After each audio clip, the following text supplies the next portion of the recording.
Question number 14 क्या कह रहा है?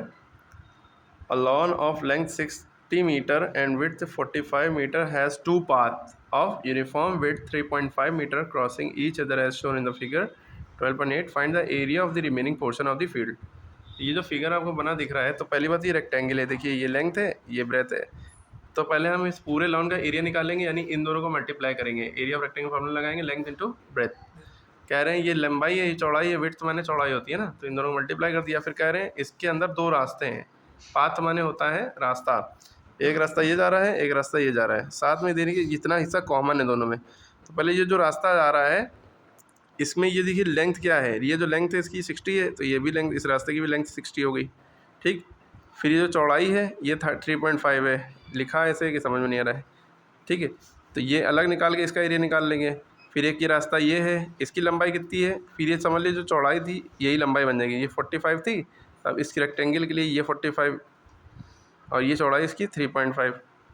इसका एरिया अलग निकालेंगे, इसका अलग निकालेंगे, इस पूरे लॉन का अलग निकालेंगे. इस पूरे लॉन के एरिया में से इसका एरिया और इसका एरिया माइनस करेंगे. फिर ये जो कॉमन है पोर्शन ये ऐड कर देंगे. ठीक है, क्योंकि ये दो बार है, इधर से भी है इधर से भी है, तो इसलिए इसका एरिया ऑफ स्क्वायर का फॉर्मूला लगाएंगे. इसका एरिया ऑफ स्क्वायर फॉर्मूला निकाल के इसका जो एरिया ऑफ स्क्वायर जो आएगा वो ऐड कर देंगे इसके जो आंसर होगा. अब देखिए ये करेंगे कैसे. पहले हमने क्या किया, इसके अकॉर्डिंग पहले इसका एरिया निकाला. देखिए ये है ना सवाल. तो पहले हमने क्या किया, इस पूरे का एरिया निकाला. ये लेंथ है, ये ब्रेथ है. एरिया ऑफ रेक्टेंगल फॉर्मूला लगाया, यहाँ पे एरिया 1 डाल दिया ताकि आप कन्फ्यूजन ना हो. तो एरिया ऑफ रेक्टेंगल फॉर्मूला लगाया, लेंथ इंटू ब्रेथ. ठीक, जब इन दोनों को मल्टीप्लाई करेंगे ये आएगा. ये क्यों एरिया निकालना है तो यूनिट मीटर जो है उसके ऊपर स्क्वायर लगा देंगे, है ना.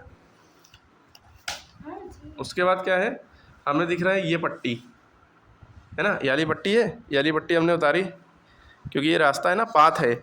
इसमें देखिए 3.5 ब्रेथ है और लेंथ कितनी है, जो नीचे है 60, वही है 60, ये भी है. इस पट्टी का भी हमने एरिया निकाला. ये लेंथ हो गई, ये ब्रेथ हो गई. Area of rectangle formula length into breadth, इन दोनों को मल्टीप्लाई कर दिया, ये आ गया 210 मीटर स्क्वायर. ठीक. फिर ये वाली पट्टी पकड़ी, ये खड़ी वाली वर्टिकुलर वाली. ठीक है, तो इसकी ये 45 है तो ये भी 45. ठीक है, ब्रेथ कितनी है 3.5. तो इसका एरिया निकालेंगे तो इन दोनों को मल्टीप्लाई करेंगे, लेंथ इंटू ब्रेथ. ठीक है, इसका एरिया जब निकाला तो इन दोनों को मल्टीप्लाई किया. यहाँ पॉइंट लगा था तो आंसर पॉइंट में आया. इसको पढ़ो. ठीक है, 45 इंटू 3.5 ये आ गया 157.5 मीटर स्क्वायर. यहाँ तक क्लियर है.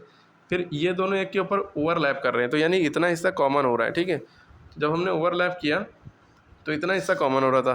तो ये जो है ये दोनों 3.5 है. इधर से ये जो पट्टी है ये यानी कि ये पूरा बॉक्स 3.5 में जा रहा है ना. तो यानी ये पूरा स्क्वायर बनना है 3.5 का ना. तो अब इसमें एरिया ऑफ स्क्वायर का फॉर्मूला लगाया. एरिया ऑफ स्क्वायर फॉर्मूला क्या होता है, साइड. ये रेक्टेंगल का था, लेंथ इंटू ब्रेथ है ना. रेक्टेंगल वगैरह है, ये लेंथ हो गई, ये ब्रेथ हो गई, ये लेंथ हो गई, ये ब्रेथ. अभी तक रेक्टेंगल, अब इतना हिस्सा स्क्वायर है क्योंकि सारी साइडें बराबर है, 3.5 है. ठीक है, तो एरिया ऑफ स्क्वायर फॉर्मूला लगा, साइड इंटू साइड कर लिया. इन दोनों को मल्टीप्लाई किया. हम जब मल्टीप्लाई करेंगे तो देख लिएगा, तो मतलब हमने किया होगा नीचे कहीं पे. आप खुद करके देखिएगा. 2 नंबर, 1 नंबर से पहले यहाँ पॉइंट, 1 नंबर पहले मैं यहाँ, तो 2 नंबर से पहले यहाँ पॉइंट लगेगा. मल्टीप्लाई डॉट वाले करने आना चाहिए. ठीक. फिर आप क्या करेंगे, इसका एरिया और इसका एरिया जोड़ देंगे, 2 और 3 का एरिया जोड़ देंगे, तो एरिया ऑफ 2 एंड 3 ऐड कर देंगे. ये आ गया ऐड करने के बाद. ठीक है, जब हमने ऐड किया तो ये आ गया. ठीक. अब इस एरिया को पहले वाले एरिया में से माइनस करेंगे, यानी याली पट्टी का एरिया ऐड किया, फिर ये पूरे रेक्टेंगल में से माइनस कर दिया ताकि रास्ता निकल जाए कितने का है. तो ऐड करने के बाद हमने इसमें से माइनस कर दिया. फिर जो हमारा आंसर है उसमें हमने ये स्क्वायर ऐड किया क्योंकि ये इधर से भी जा रहा है और इधर से भी आ रहा है, यानी 2 बार है. तो इतना एरिया का स्क्वायर एरिया इसका निकाला और इसके एरिया को हमने जो आंसर हमारा आया था बचने के बाद, रास्ता निकलने के बाद, इसको ऐड कर दिया. जब इसमें ऐड किया तो हमारा आंसर आ गया 2344.75 मीटर स्क्वायर. ठीक है, क्लियर है. पहले हमने बड़े रेक्टेंगल में से छोटे रेक्टेंगलों का एरिया माइनस किया और ये स्क्वायर वाला एरिया ऐड कर दिया. बस यही कॉन्सेप्ट है सवाल का. माइनस और प्लस करना आना चाहिए पॉइंट वाला. ठीक है, क्लियर हो.